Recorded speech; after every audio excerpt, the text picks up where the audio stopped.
You know what no one tells you about building a business? At some point, you will feel yourself start to shut down. Not quit, not fail, shut down. You'll care less, trust less, and feel less connected to the people you serve.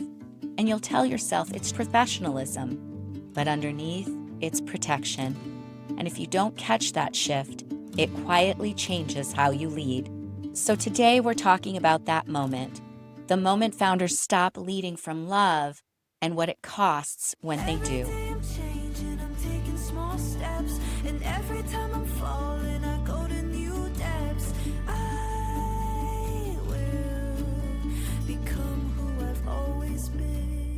Welcome home, inspired entrepreneurs. It's Deborah here. And today's episode is not a surface conversation. It's not about marketing tactics or scaling systems, and it's not about operational efficiency. It's about something far more foundational and honestly more confronting. We're talking about love, specifically where founders stop loving.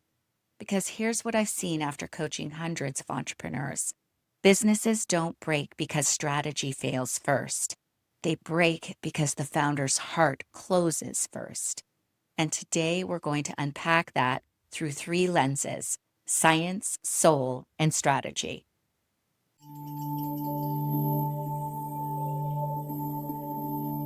So let me start with a moment where I realized I had closed my heart.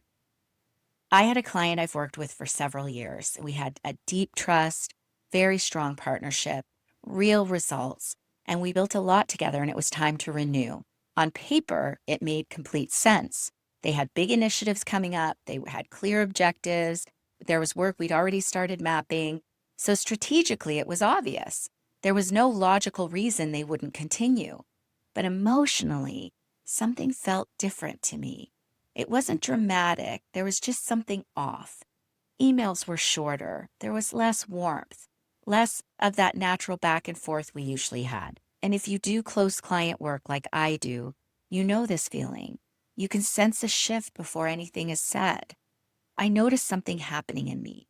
I started bracing, subtly preparing for them to leave. I hadn't said anything and they hadn't said anything, but internally, I was already pulling back. I was less open and generous. I was more guarded, and I didn't like it. And then I saw it. Nothing had actually happened. They hadn't withdrawn. They hadn't said they were unhappy, and they didn't tell me they weren't renewing. I changed. I was responding not to reality, but to fear. Fear of losing the client, fear of being rejected. Have you ever done that? A client feels off, a deal feels shaky, someone questions your pricing and suddenly you're not showing up the same anymore. You're still professional, you're still capable, but love isn't leading anymore. Protection is.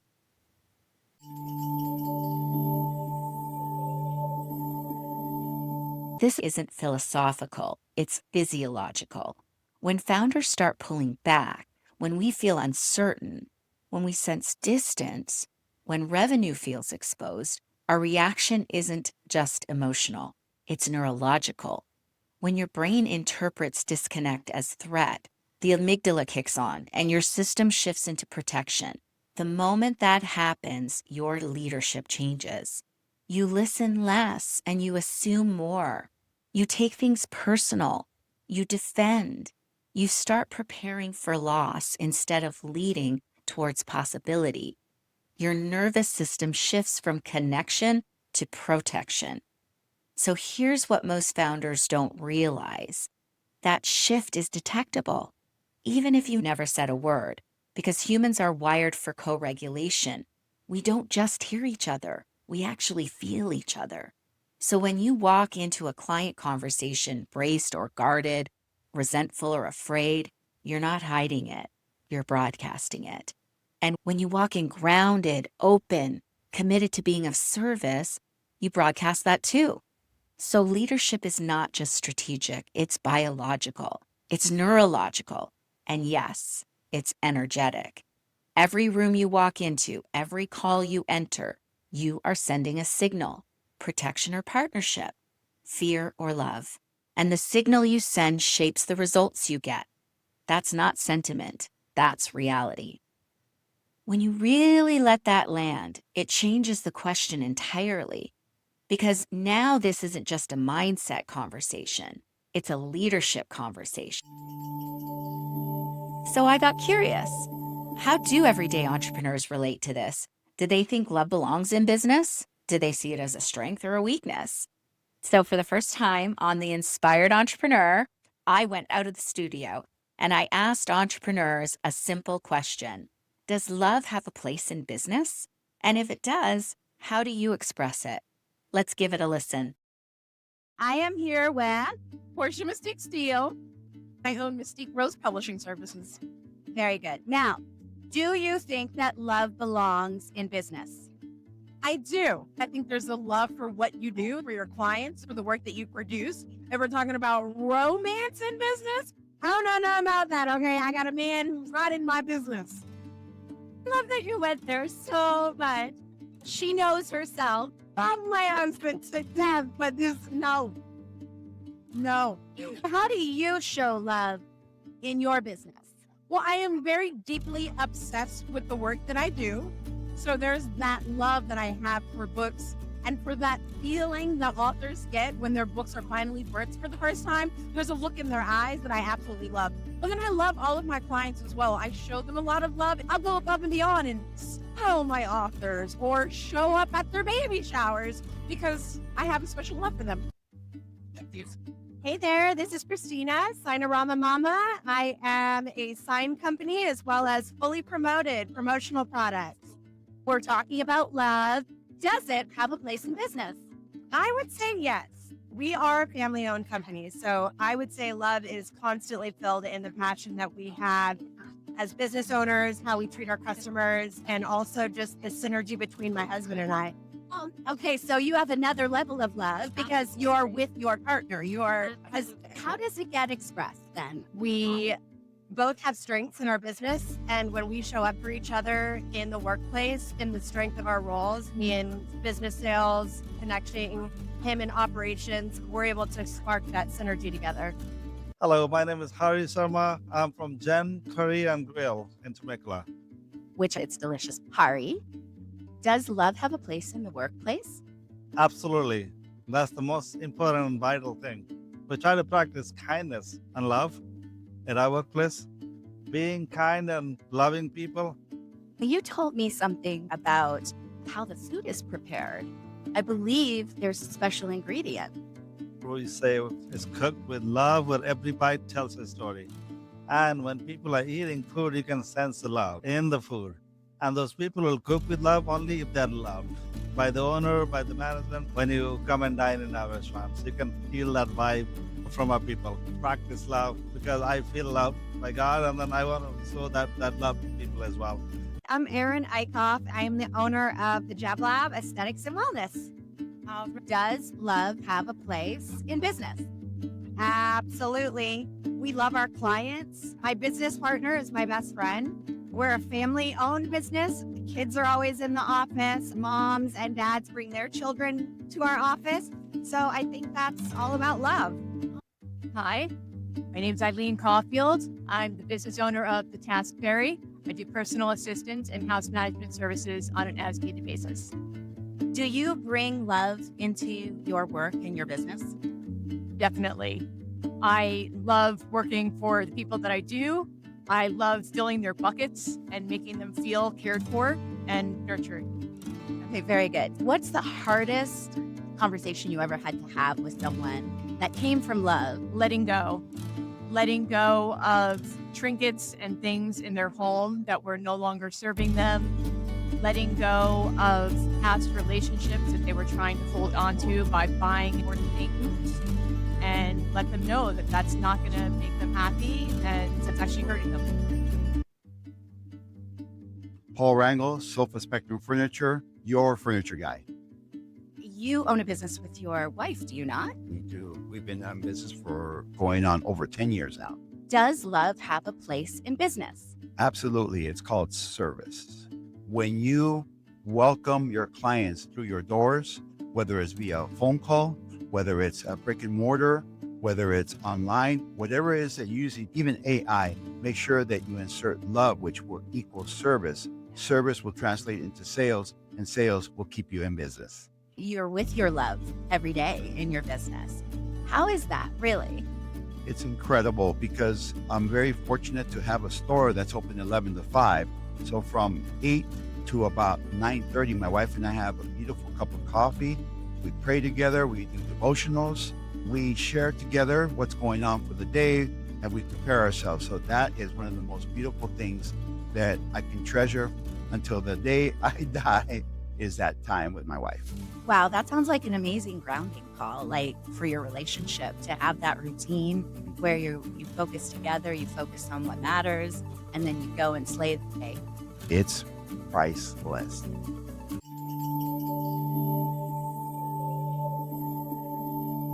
Different industries, different personalities, different stages of business, and yet a common thread.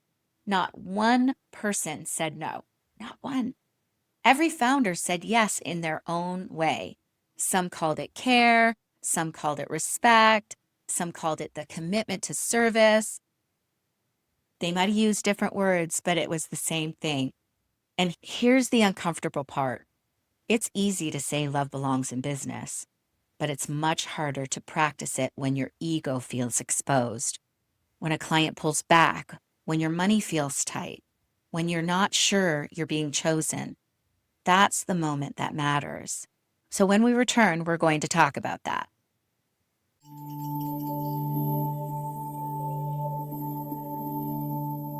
You can probably think of a moment like this. A client went quiet, a relationship felt shaky, someone questioned your value, and without deciding to, you shut down. You got more transactional, more guarded, less connected. Not because you don't care, because you felt exposed. And that reaction is human. But the difference between founders who plateau and founders who mature is this. Some leaders learn how to catch it in real time. They learn to regulate, reopen, and lead from truth instead of protection. And that's some of the work I do with founders behind the scenes. Not just strategy and performance, but the inner architecture that determines how you lead, relate, sell, and scale. So if this episode is landing somewhere personal and you're ready to go deeper, you can find ways to work with me in the show notes or go to inspired-bp.com. All right, now let's get underneath this, because this isn't just behavioral, it's spiritual.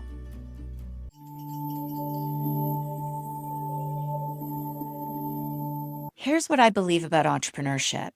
It's not just a commercial act, it's a creative act. And creation requires openness. So when your heart closes, your perception narrows. You stop seeing nuance. You stop sensing what's emerging. You stop feeling people accurately, and you become transactional instead of relational, protective instead of creative. Spiritually, identity-wise, this is what's really happening. When founders stop loving, they don't just change behavior. They disconnect from themselves, because love isn't just something you give. It's a way of being. And when you shut it down in one domain, it leaks into everything. It leaks into your leadership, your team dynamics, decision-making, into your capacity to create, your own willingness to risk, and to other parts of your life, like your personal relationships. This is why founders who once felt lit up start feeling numb. This is why purpose starts feeling like pressure. And most of the time, it's not because you stopped caring. It's because you got hurt. A client left, a deal fell through, and someone questioned your value. Maybe a team member disappointed you. Pressure increased, and without realizing it, devotion gets replaced with defense. And defense can build a business, but it can't sustain one, because defense exhausts you. It isolates you. It makes leadership feel like performance instead of expression. Real maturity takes self-mastery and self-practice to stay open in environments that constantly tempt you to close.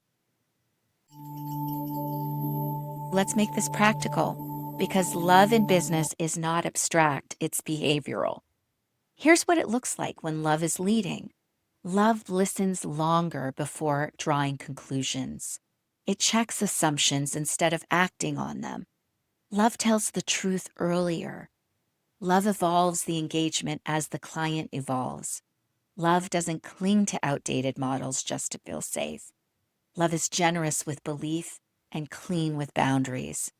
And love advocates for the client's success, even when it requires hard conversations. Love does not mean you keep every client. Love is not retention at all costs. Love is alignment at all costs.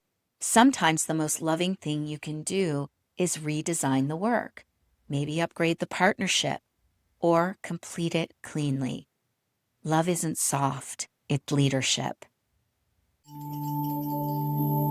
So, this brings me back to that renewal moment with my clients, because here's what's happened next. When I caught myself bracing, I made a conscious shift. So instead of looking through fear, I looked through service. I looked through love, through care, through advocacy. And I asked myself, what if what I'm calling distance is actually development? So I re-examined the work I'd been doing with these clients. How was I delivering it? Where were they as founders in their journey? And it hit me. They hadn't disengaged. They'd expanded. They'd reached a new level. And the work we'd been doing, while powerful, wasn't the work they needed the most right now. They didn't need more strategy. They didn't need optimization right now. They needed leadership development, identity expansion, support in who they were becoming. And so I scheduled a straight conversation, no stories or protecting, just honesty. And I said, I get the sense that you've hit a new level, and I'm wondering if the work needs to evolve with you. I shared what I'd been thinking about shifting the engagement focus, and I will never forget their reaction.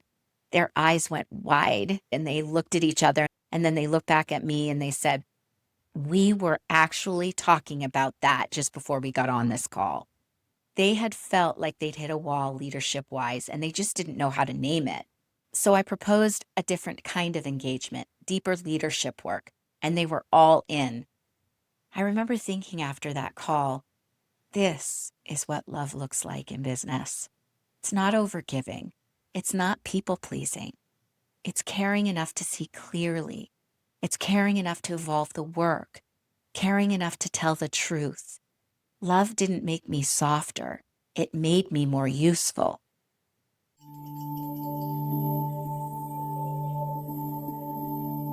Look at your world right now. Where have you started protecting instead of partnering? Where are you guarding instead of leading? Because that moment isn't breakdown. It's an invitation. It's an invitation to reopen, to see again, to lead from love even while risk is present. Love in business is not weakness. It's perceptual accuracy. It lets you see development where fear sees rejection. It lets you sense growth where ego sees distance. And it lets you evolve relationships instead of abandoning them. The founders who scale the most sustainably are not the most strategic first. They're the most open first. So before you assume disconnection, get curious. Before you brace, lean in. Before you protect, care enough to see again. Because sometimes what looks like withdrawal is growth asking you to lead differently. Okay, take a deep breath with me. What we talked about today is not light work. It's the kind of reflection that changes how you lead when no one's watching. You don't need to become more loving. You need to notice what's closing your heart: judgment, resentment, scarcity, fear, and choose differently. That's leadership maturity. That's self-mastery.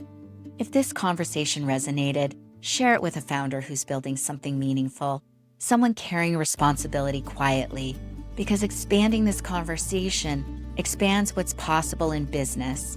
And make sure you follow The Inspired Entrepreneur so you don't miss what's coming next. We're not just talking about growth here. We're talking about identity capacity, who you're becoming while you build. And if you're ready to go deeper, if you know your next level isn't more tactics, it's more leadership, you'll find ways to work with me in the show notes. Because when founders lead from love, they don't just grow companies, they transform the rooms they walk into, and that changes everything. Welcome home. Welcome to the Inspired Entrepreneur.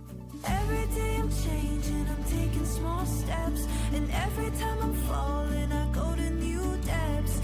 I will become who I've always been. And because I care about you and want to keep things above board, here's the quick legal bit. The Inspired Entrepreneur podcast and the contents posted by Deborah Hartnett is presented solely for general information, educational, and inspirational purposes. The use of information on this podcast or materials linked from this podcast or website is at the user's own risk. It's not intended as a substitute for the advice of a physician, professional coach, psychotherapist, or other qualified professional diagnosis or treatment. Users should not disregard or delay obtaining medical, mental health, legal, or business advice for any situation and should seek the assistance of qualified professionals for any such conditions or decisions.